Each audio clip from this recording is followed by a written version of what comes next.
नमस्कार. तुम्ही सगळ्यांचं माझ्या दिवाळीच्या मिनी व्लॉगमध्ये स्वागत आहे. मी 1 वर्षानंतर दिवाळीच्या उत्सवाला यावेळेस भारतात आपल्या घरी आले. आणखीन 1 वर्ष नंतर दिवाळीच्या उत्सवाला येऊन मी दिवाळीच्या दिवशी नरक चतुर्दशी होती, म्हणून सकाळी लवकर उठून स्नान करून वॉकला गेले होते. आणि खूप मनापासून इच्छा होती की दिवाळी आहे, दिवाळीचं मार्केट आपण इथे आलो आहे आता दिवाळीच्या सणाला, तर का नाही दिवाळीचं मार्केट बघावं. आणि इथे मी वॉकला आले होते आणि मी माझं जे आवडतं फळ आहे सीताफळ, जे की कोरियाला नाही मिळत, ते बघितलं आणि ते घेतलं खायला. आणखीन सकाळपासनं दिवाळीच्या दिवशी लोक 7 वाजेपासनं मार्केट लावलं होतं. सगळेजणं फुलं, दिवाळीचे दिवे, रांगोळीचे रंग, रांगोळीचे डिझाईन, वेगळे वेगळे प्रकाराचे तोरण, आणखी नारळ जे आपण लक्ष्मीपूजनच्या वेळेस घेतो, म्हणजे पूजेकरता, त्या सगळ्याचं मार्केट लागलं होतं. आणि मला खूपच आश्चर्य वाटत होतं की हे सगळेजणं दिवाळीच्या दिवशी सकाळी 7 वाजेपासनं मार्केट लावून एवढ्या मेहनतीने सगळं विकतात, फुलं आणखीन सगळं. म्हणून मनापासून या सगळ्या लोकांना खूप खूप रिस्पेक्ट आहे. आणखीन दिवाळीच्या दिवशी मी खूप खुश होते, कारण तुम्ही ते बघू शकता माझ्या हातात एक फूल आहे. मी फुलं घेतली होती कारण मी आज मंदिरात जाणार होते घरी जायच्या अगोदर. आणि जिथे मी फुलं घेतली तिथे 2 छोट्या मुली होत्या 6 वर्षाच्या, ज्या आईला मदत करत होत्या फुलं बनवायला. त्यांचं नाव होतं पूर्वी आणि दीक्षा. आणि त्यांनी मला हॅपी दिवाळी ताई, तुम्हाला दिवाळीच्या हार्दिक हार्दिक शुभेच्छा, आणि हे फूल तुमच्याकरता आहे म्हणून जेव्हा मला फूल दिलं तर मला खूपच खूपच खूपच आनंद झाला आणि मन एकदम प्रसन्न झालं.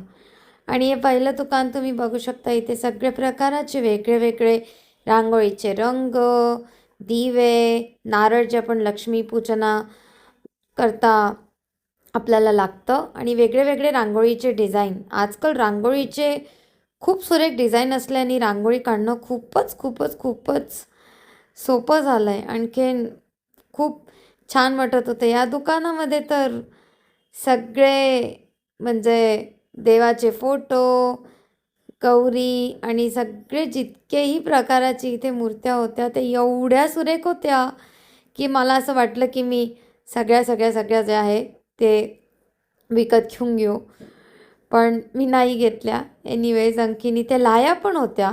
दिवाळीला आपण जनरली पूजेकरता लाया घेतोच. आणखीन खूपच खूपच सुंदर गोष्ट जी आहे, जी मला म्हणजे आठवली की सगळ्या आपल्या भारतामध्ये केवढे मेहनतीने सकाळपासनं दिवाळी जे आपलं मोठं सण आहे त्याच्याकरता एवढं एवढं एवढं मेहनतीने सुरेख मार्केट लावतात. आणि इथे एक ड्रीम कॅचरच्या आकारामध्ये तोरण होतं, जे की खूपच सुरेख होतं आणि त्याची जी डिझाईन होती ती खूपच छान होती. आणि सगळे तुम्ही बघू शकता दिवाळीचं मार्केट केवढं सुरेख आहे. आणि पुढे जाताना मला नारळ पाणी प्यायची खूप इच्छा होती, कारण मी आल्यापासनं नारळ पाणी प्यायले नव्हते.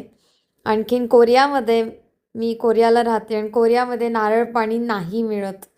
ते माझ्याकरता खरंच एक खूप मोठा म्हणू शकतो एक कठीण गोष्ट आहे, कारण मला नारळ पाणी खूपच आवडतं. आणि 1 वर्षानंतर जे मी नारळ पाणी प्यायले ते पण खूपच गोड होतं. म्हणून नारळ पाणी पिऊन एकदम दिवाळीच्या दिवशी सकाळी फ्रेश आणि खूप छान वाटलं आणि खूप एनर्जी मिळाली.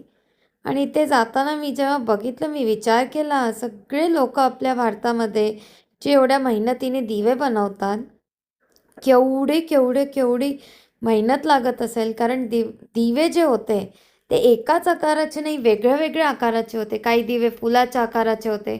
सगळे जेवढे दिवे होते ते मातीचे दिवे वेगळ्या वेगळ्या आकाराचे होते. आणि केवढी मेहनत लागत असेल हे सगळं बनवायला. त्या सगळ्या लोकांना मनापासनं खूप खूप रिस्पेक्ट आहे. आणखीन मी या मंदिरात आले होते. हे मंदिर माझ्या घराच्या जवळ आहे. या मंदिराला खूपच मान्यता आहे. साईबाबाचं मंदिर आहे आणि इथे बघू शकता राम, लक्ष्मण, सीता, गणपती, हनुमानजी, शंकर, पार्वती, शंकरांची पिंडी पण आहे. नंदी पण आहेत आणि साईबाबांची मूर्ती पण आहे. म्हटलं जातं की हे जे मंदिर आहे हे खूप जुनं आहे आणि इथे जितक्याही तुम्हाला मूर्त्या दिसतात आहे, या मूर्त्या साक्षात शिर्डीमध्ये खूप जुने कारिगर आहेत, ज्यांनी शिर्डीमध्ये साईबाबाची मूर्ती बनवायला मदत केली. तिथून हे सगळ्या मूर्त्या बनून आल्या आहे.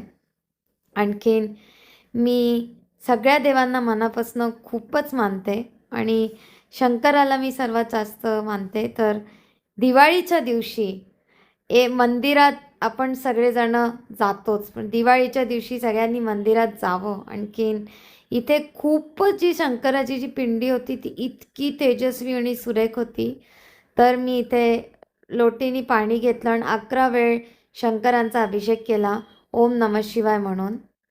आणखीन दिवाळीच्या दिवशी मला यावेळेस मंदिरात येऊन जेव्हा मी देवाची पूजा केली, देवाकडे मागितलं जे मला हवं आहे ते, मला यावेळेस देवाची पूजा करून एक वेगळीच शक्ती, एक वेगळंच शांतता आणि एक वेगळं म्हणजे समाधान आणि एक म्हणतो ना एक ताकद, शक्ती अशी मिळाली की मी सगळ्या ज्या गोष्टी आहे त्या खूप मेहनतीने आणि चांगल्या ह्यानी अगदी करू शकते. आणखीन दिवाळीच्या दिवशी मंदिरात येऊन खूपच, खूपच, खूपच छान वाटलं आणि खूपच म्हणजे एक तेज जे होतं ते देवामध्ये दिसत होतं आणि त्यांनी मला खूप पॉझिटिव्ह एनर्जी मिळाली की मी पुढे जे पण माझ्या लाईफमध्ये दर दिवशी मी सगळं चांगलं करू शकते. कारण सगळं या देवामुळेच तर आहे. सगळे देवाच मला आशीर्वाद देतो. तर तुम्ही इथे बघू शकता सकाळच्या वेळी गुरुजी आले होते आणि गुरुजी जे आहेत ते हनुमानजींचं पूजा आणि हनुमानजींचं शृंगार करत होते. तर मला देवाचा मंदिरात जाऊन खूप पॉझिटिव्ह एनर्जी मिळाली आणि एक पॉझिटिव्ह मोटिवेशन मिळालं की मी सगळं छान करू शकते. आणि मी सगळं वॉक फिनिश करून घरी आले होते आणि घरी येताना मला एक मोराचं हे डिझाईन दिसलं होतं रांगोळी काढायला आणि मी ते घेतलं होतं आणि त्यांनीच मी संध्याकाळी दिवाळीच्या दिवशी रांगोळी काढणार होते. आणखीन 1 वर्षानंतर मला जे आहे ती माझी फेवरेट डिश जी आहे, डिश म्हणा स्नॅक म्हणा, खांडवी, ती मी खाल्ली होती आणि मला खूपच छान वाटत होतं. कारण खांडवी जी आहे एक ही अशी डिश आहे जी मला खरंच मनापासून खूप आवडते आणि खूप क्रिस्पी आणि छान होते. तर इथे मी तुम्ही सगळ्या जणांकरता एक क्विज टाकते की तुम्ही सगळेजणं गेस करा की मी भारतामध्ये कुठल्या सिटीमधनं आहे. कारण माझ्या सिटीमध्ये जे फूड आहे वेगळे प्रकाराचे समोसा, कचोरी, पोहे, खांडवी हे खूप फेमस आहे आणि कमेंट सेक्शनमध्ये लिहा की तुम्हाला कळतं का मी कुठून आहे आणि मी आशा करते तुम्हाला व्लॉग आवडेल. थँक्यू.